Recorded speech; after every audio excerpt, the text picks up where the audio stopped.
Honorable Raksha Mantri, Shri Rajnath Singh ji, esteemed dignitaries, respected leaders from Ministry of Defence, Department of Military Affairs, Indian Armed Forces, industry leaders, friends from media, and future architects of India's self-reliance, a very good morning. Honorable Prime Minister Modi's clarion call of an Atmanirbhar Bharat has resonated across the nation and ignited a spirit of ambition and commitment to a shared purpose.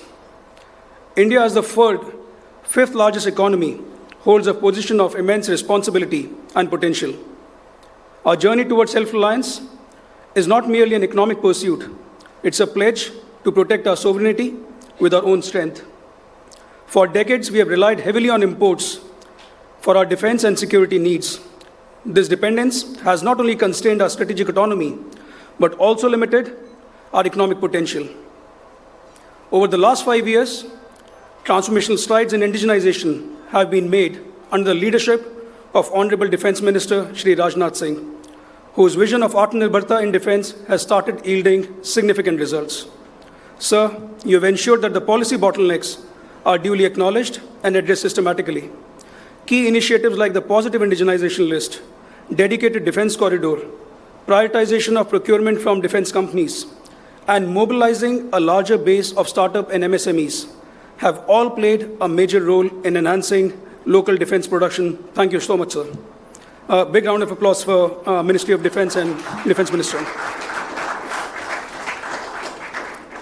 Thank you for showing us the direction. Onus is now on the industry to reciprocate and deliver to your expectations. As we go through this journey of self-reliance, there will be pushbacks to derail us. We'll run into controversy in other parts of the world. Many will try to stop us from building local capabilities and will dissuade us from investing in defense infrastructure and technologies, but so be it. The nation has to stand as one. What we must nurture is a whole-of-nation approach, not in words, but in true spirits. The industry, R&D labs, academia, and the armed forces have to work together. The public and the private sector have to acknowledge the complementary strengths of the two sides and allow room for participation and growth to each other. Center of Excellence for R&D have to collaborate with companies who have skills for rapid prototyping and serial production. The industry has to exhibit their commitment by investing ahead of time rather than waiting for contracts to be signed.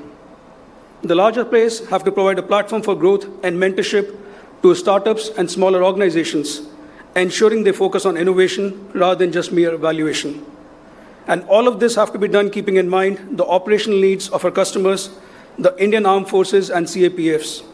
They deserve our deepest respect and gratitude for their unwavering courage, selfless service, and the supreme sacrifices made for safeguarding our borders and assuring internal security for decades.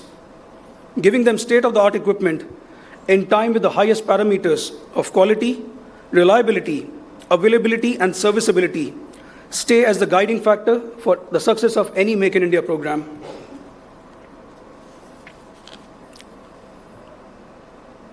When we talk about the whole-of-nation approach of an Atmanirbhar Bharat, it shall not be restricted or limited to defense.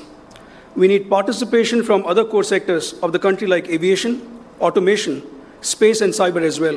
And there are many lessons to be learned from defense in these areas. Take, for instance, the civil aviation industry. Airlines in India have outstanding orders for more than 1,700 planes with a corresponding value of $200 billion. However, we are yet to see at-scale final assembly line or manufacturing base for civil aircrafts. And just to give you a perspective, this is equivalent to $250 billion of defense potential over the same next 10 years. Automatic transmission, power control units, electronic stability control units, and subsystems worth $20 billion are still being imported in the automotive sector. This is despite the PLI scheme and access to bank financing which is available to these sectors, which is not yet available to Indian defense industry. Hence, we need to look at the combined potential in manufacturing of these core sectors to have a wider and a more vibrant manufacturing base in India. Furthermore, the success of indigenization hinges not just on domestic consumption, but also on exports.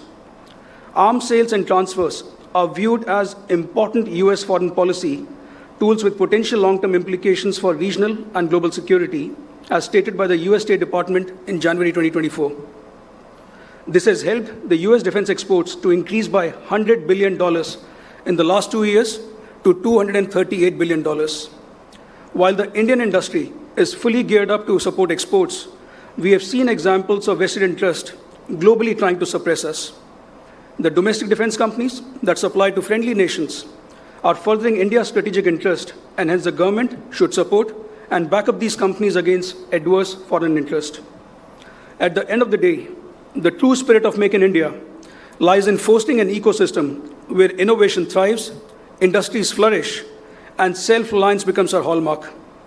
Together, let us create a Bharat where Made in India stands tall as a testament of our ingenuity, resilience, and indomitable spirit. To quote the Honorable Prime Minister, India is not just rising, India is ascending. Let us have the conviction in this India, an India growth story, and collaborate to ensure that every sky is safe, every land and maritime border is secure, and Atmanirbharta becomes true to the nation. Thank you. Jai Hind.